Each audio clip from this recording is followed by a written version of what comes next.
دو منبع نزدیک به مقامات تاجیکستان روز 15 آگوست در صحبت با رادیوی آزادی تصدیق کردند که اشرف غنی رئیس جمهوری افغانستان در دوشنبه است و برای سفر به کشور سیوم آمادگی می‌گیرد.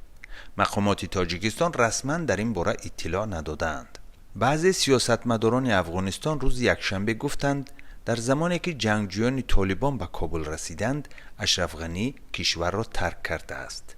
چندی از رسانه‌ها با تکیه به منصبداران افغان نوشتند که او به تاجیکستان رفته است، ولی تا هنوز مقامات تاجیکستان این خبر را تصدیق و یا انکار نکردند.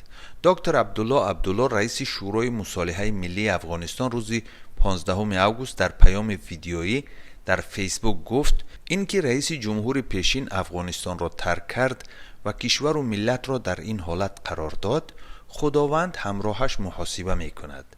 مردم افغانستان هم قضاوت خود را خواهند کرد.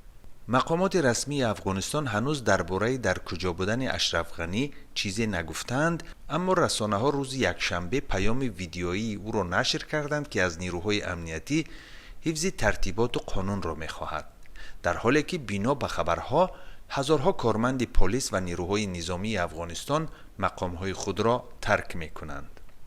نمایندگان طالبان گفتند قصد بازوری گرفتن کابل را ندارند و به جنگجویان خود دستور دادند که در دروازه شهر بمانند.